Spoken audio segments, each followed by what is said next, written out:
Regular bail ವಿಚಾರವಾಗಿ ದರ್ಶನ್ ಪರ ವಕೀಲ ಸಿ.ವಿ. ನಾಗೇಶ್ ಅವರು ವಾದ ಆರಂಭ ಮಾಡಿದ್ದೇ ತಡ ದರ್ಶನ್ ಅಂಡ್ ಟೀಮ್ಗೆ ಒಂದು ಭರವಸೆ ಇತ್ತು, ನಮಗೆ ರೆಗ್ಯುಲರ್ ಬೇಲ್ ಸಿಕ್ಬಿಡುತ್ತೆ ಅಂತ.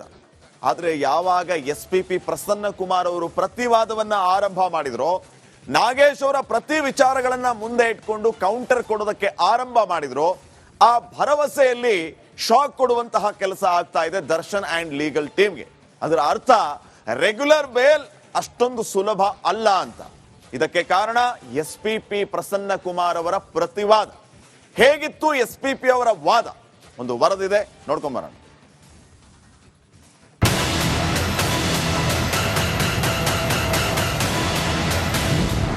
ಸಾರಥಿಗೆ ಕೋರ್ಟ್ನಿಂದ ಸಿಗಲಿಲ್ಲ ಬೇಲ್ ಸಿಹಿ. ಡಿಸೆಂಬರ್ 9ಕ್ಕೆ ಜಾಮೀನು ಅರ್ಜಿ ವಿಚಾರಣೆ ಮುಂದೂಡಿಕೆ. ರೇಣುಕಾಸ್ವಾಮಿ ಕೊಲೆ ಸಾರಥಿಗೆ ಕೋರ್ಟ್ ಶಾಕ್ ಕೊಟ್ಟಿದೆ. ಶನಿ ನಟ ದರ್ಶನ್ ಹೆಗಲು ಏರಿದ್ದಾನೆ. ರೆಗ್ಯುಲರ್ ಬೇಲ್ಗೆ ಅರ್ಜಿ ಸಲ್ಲಿಸಿದ್ದ ಚಾಲೆಂಜಿಂಗ್ ಸ್ಟಾರ್ಗೆ ಭಾರಿ ನಿರಾಸೆಯಾಗಿದೆ. ಮಧ್ಯಂತರ ಹಾಗೂ ರೆಗ್ಯುಲರ್ ಬೇಲ್ ಅರ್ಜಿ ನೀಡದಂತೆ ಎಸ್.ಪಿ.ಪಿ. ಪ್ರಸನ್ನ ಕುಮಾರ್ ಪ್ರಬಲ ವಾದ ಮಂಡಿಸಿದ್ರು. ಮೊನ್ನೆ ದರ್ಶನ್ ಪರ ವಕೀಲ ಸಿ.ವಿ. ನಾಗೇಶ್ ವಾದ ಮಂಡಿಸಿದ್ರು. ಸಿ.ವಿ. ನಾಗೇಶ್ ವಾದಕ್ಕೆ ಶುಕ್ರವಾರ ಪ್ರಸನ್ನ ಕುಮಾರ್ ಟಕ್ಕರ್ ಕೊಟ್ಟಿದ್ದಾರೆ. ಬೇಲ್ ಸಿಹಿ ನೀಡದಂತೆ ಪ್ರಬಲ ವಾದ ಮಂಡಿಸಿದ್ರು. ಹಾಗಾದ್ರೆ ಎಸ್.ಪಿ.ಪಿ. ಟಕ್ಕರ್ ಹೇಗಿತ್ತು ಅನ್ನೋದನ್ನ ನೋಡೋದಾದ್ರೆ, ದರ್ಶನ್ಗೆ ಜಾಮೀನು ನೀಡದಂತೆ ಪ್ರಸನ್ನ ಕುಮಾರ್ ಪ್ರಬಲ ವಾದ ಮಂಡಿಸಿದ್ದಾರೆ. ಕಳೆದ 5 ವಾರಗಳಿಂದ ದರ್ಶನ್ ಆಪರೇಷನ್ ಮಾಡಿಸಿಕೊಂಡಿಲ್ಲ. ತಕ್ಷಣ ಆಪರೇಷನ್ ಆಗದಿದ್ರೆ ಲಕ್ವಾ ಹೊಡೆಯುತ್ತೆ ಅಂತ ನವೆಂಬರ್ 6ರಂದು ವರದಿ ಕೊಟ್ಟಿದ್ರು. ಆರೋಪಿ ಶಸ್ತ್ರಚಿಕಿತ್ಸೆಗೆ ರೆಡಿಯಾಗಿದ್ರು ಎಂದು ವರದಿ ನೀಡಿದ್ರು. ಆದ್ರೆ ವರದಿಯಲ್ಲಿ ಆಪರೇಷನ್ ಬಗ್ಗೆ ಮಾಹಿತಿ ನೀಡಿಲ್ಲ ಅಂತ ಸಿ.ವಿ. ನಾಗೇಶ್ ವಾದಕ್ಕೆ ಎಸ್.ಪಿ.ಪಿ. ಕೌಂಟರ್ ಅಟ್ಯಾಕ್ ಮಾಡಿದ್ರು. ಫೆಬ್ರವರಿಯಲ್ಲಿ ಪವಿತ್ರಾಗೆ ರೇಣುಕಾಸ್ವಾಮಿ ಮೆಸೇಜ್ ಮಾಡಿದ್ರು. ಆದ್ರೆ ಅವನ ನಂಬರ್ನ ಬ್ಲಾಕ್ ಮಾಡಿರಲಿಲ್ಲ. ಸತ್ವ ಅಪಾರ್ಟ್ಮೆಂಟ್ ಬಳಿ ರೇಣುಕಾ ಮೃತದೇಹ ಪತ್ತೆಯಾಗಿತ್ತು. ಸತ್ವಾ ಗೇಟ್ ಬಳಿ ಆರೋಪಿಗಳ ಕಾರು ಬಂದ ದೃಶ್ಯಗಳು ಸಿಸಿಟಿವಿಯಲ್ಲಿ ಸೆರೆಯಾಗಿದೆ.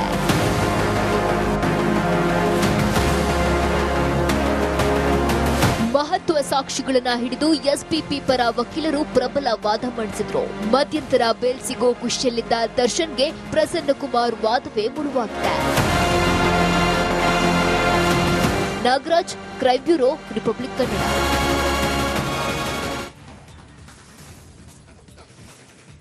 ಮತ್ತೊಂದು ಕಡೆ ಎಸ್.ಪಿ.ಪಿ. ಅವರ ವಾದದ ವಿಚಾರವನ್ನ ಗಮನಿಸ್ತಾ ಹೋದ್ರೆ ಯಾವೆಲ್ಲ ವಿಚಾರಗಳನ್ನ ಪ್ರಸ್ತಾಪ ಮಾಡಿದ್ರು ಅನ್ನೋದು ಕೂಡ ಕುತೂಹಲಕ್ಕೆ ಕಾರಣ ಆಗ್ತಾ ಇದೆ. ಮುಖ್ಯವಾಗಿ ಶಸ್ತ್ರಚಿಕಿತ್ಸೆ ಯಾಕೆ ಆಗ್ಲಿಲ್ಲ ಅನ್ನುವಂತಹ ಪ್ರಶ್ನೆ ಬಂದಾಗ ಅವರ BP ಕಂಟ್ರೋಲ್ ಅಲ್ಲಿ ಇರಲಿಲ್ಲ ಅನ್ನುವಂತಹ ಮಾತುಗಳು ಕೇಳಿ ಬಂದು.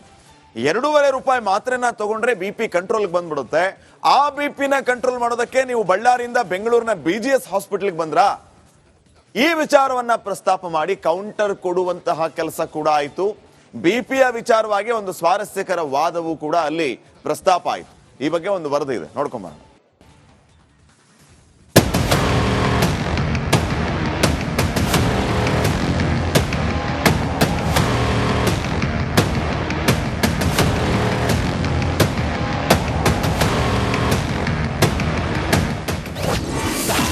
ಬೇಲ್ಗಾಗಿ ಡ್ರಾಮಾ ಮಾಡ್ತಿದ್ದಾರಾ ದರ್ಶನ್?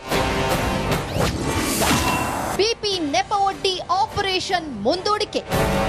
ಕೊಲೆ ಆರೋಪಿ ದರ್ಶನ್ಗೆ ಬೆನ್ನು ನೋವಿನ ಶಸ್ತ್ರಚಿಕಿತ್ಸೆ ಆಗಲೇಬೇಕು, ಇಲ್ಲವಾದ್ರೆ ಇನ್ನಿಲ್ಲದ ಸಂಕಷ್ಟಗಳು ಎದುರಾಗುತ್ತೆ ಅಂತ ಆರೋಪಿ ಪರ ವಕೀಲರು ಕೋರ್ಟ್ಗೆ ಮನವಿಯನ್ನ ಸಲ್ಲಿಸಿದ್ರು. ಮಧ್ಯಂತರ ಬೇಲ್ ಮೇಲೆ ಹೊರಗೆ ಬಂದು 5 ವಾರಗಳು ಕಳೆದ್ರೂ ಆಪರೇಷನ್ ಮಾತ್ರ ಆಗಿಲ್ಲ. ಇದನ್ನೇ ಅಸ್ತ್ರವಾಗಿಸಿಕೊಂಡ ಎಸ್.ಪಿ.ಪಿ. ಪ್ರಸನ್ನ ಕುಮಾರ್ ಪ್ರಬಲ ವಾದ ಮಾಡಿದ್ರು.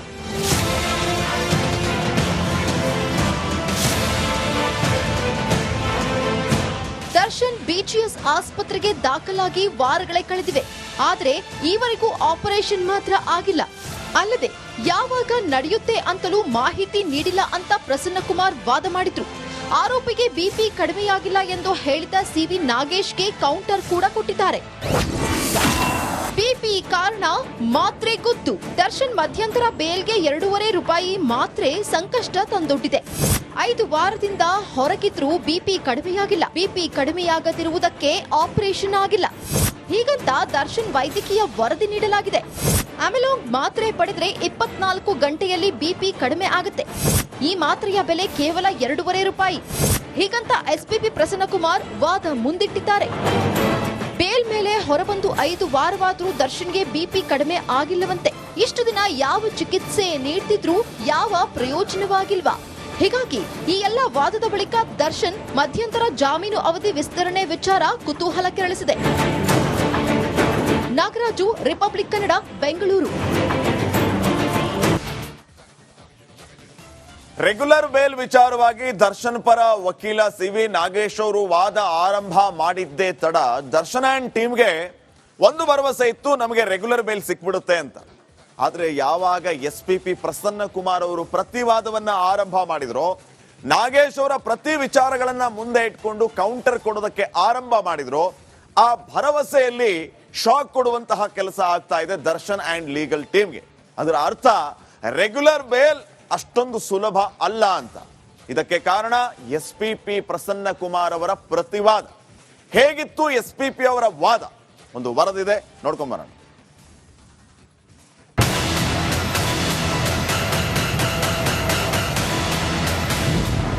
ಸಾರಥಿಗೆ ಕೋರ್ಟ್ನಿಂದ ಸಿಗಲಿಲ್ಲ ಬೇಲ್ ಸಿಹಿ.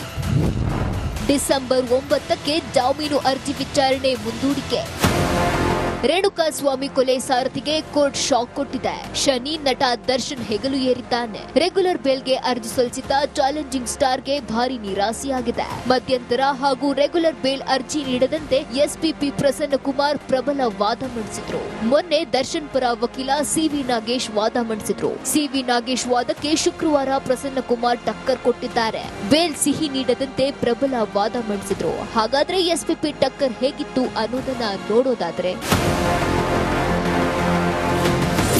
ದರ್ಶನ್ಗೆ ಜಾಮೀನು ನೀಡದಂತೆ ಪ್ರಸನ್ನ ಕುಮಾರ್ ಪ್ರಬಲ ವಾದ ಮಂಡಿಸಿದ್ದಾರೆ. ಕಳೆದ 5 ವಾರಗಳಿಂದ ದರ್ಶನ್ ಆಪರೇಷನ್ ಮಾಡಿಸಿಕೊಂಡಿಲ್ಲ. ತಕ್ಷಣ ಆಪರೇಷನ್ ಆಗದಿದ್ರೆ ಲಕ್ವಾ ಹೊಡೆಯುತ್ತೆ ಅಂತ ನವೆಂಬರ್ 6ರಂದು ವರದಿ ಕೊಟ್ಟಿದ್ರು. ಆರೋಪಿ ಶಸ್ತ್ರಚಿಕಿತ್ಸೆಗೆ ರೆಡಿಯಾಗಿದ್ರು ಎಂದು ವರದಿ ನೀಡಿದ್ರು. ಆದ್ರೆ ವರದಿಯಲ್ಲಿ ಆಪರೇಷನ್ ಬಗ್ಗೆ ಮಾಹಿತಿ ನೀಡಿಲ್ಲ ಅಂತ ಸಿ.ವಿ. ನಾಗೇಶ್ ವಾದಕ್ಕೆ ಎಸ್.ಪಿ.ಪಿ. ಕೌಂಟರ್ ಅಟ್ಯಾಕ್ ಮಾಡಿದ್ರು. ಫೆಬ್ರವರಿಯಲ್ಲಿ ಪವಿತ್ರಾಗೆ ರೇಣುಕಾಸ್ವಾಮಿ ಮೆಸೇಜ್ ಮಾಡಿದ್ರು. ಆದ್ರೆ ಅವನ ನಂಬರ್ನ ಬ್ಲಾಕ್ ಮಾಡಿರಲಿಲ್ಲ. ಸತ್ವ ಅಪಾರ್ಟ್ಮೆಂಟ್ ಬಳಿ ರೇಣುಕಾ ಮೃತದೇಹ ಪತ್ತೆಯಾಗಿತ್ತು. ಸತ್ವಾ ಗೇಟ್ ಬಳಿ ಆರೋಪಿಗಳ ಕಾರು ಬಂದ ದೃಶ್ಯಗಳು ಸಿಸಿಟಿವಿಯಲ್ಲಿ ಸೆರೆಯಾಗಿದೆ.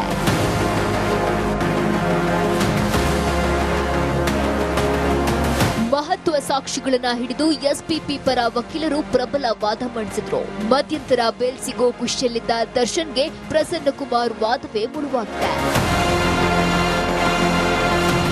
Nagaraj, crime bureau, Republic Kannada.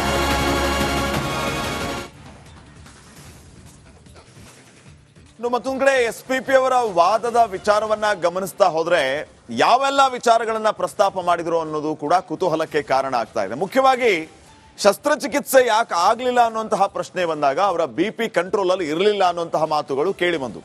2.5 ರೂಪಾಯಿ ಮಾತ್ರೆನ ತಗೊಂಡ್ರೆ BP ಕಂಟ್ರೋಲ್ ಬಂದ್ಬಿಡುತ್ತೆ. ಆ BP ಕಂಟ್ರೋಲ್ ಮಾಡೋದಕ್ಕೆ ನೀವು ಬಳ್ಳಾರಿಯಿಂದ ಬೆಂಗಳೂರಿನ BGS ಹಾಸ್ಪಿಟಲ್ಗೆ ಬಂದ್ರಾ? ಈ ವಿಚಾರವನ್ನ ಪ್ರಸ್ತಾಪ ಮಾಡಿ ಕೌಂಟರ್ ಕೊಡುವಂತಹ ಕೆಲಸ ಕೂಡ ಆಯಿತು. BP ವಿಚಾರವಾಗಿ ಒಂದು ಸ್ವಾರಸ್ಯಕರ ವಾದವೂ ಕೂಡ ಅಲ್ಲಿ ಪ್ರಸ್ತಾಪ ಆಯಿತು. ಈ ಬಗ್ಗೆ ಒಂದು ವರದಿ ಇದೆ, ನೋಡ್ಕೊಂಬರೋಣ.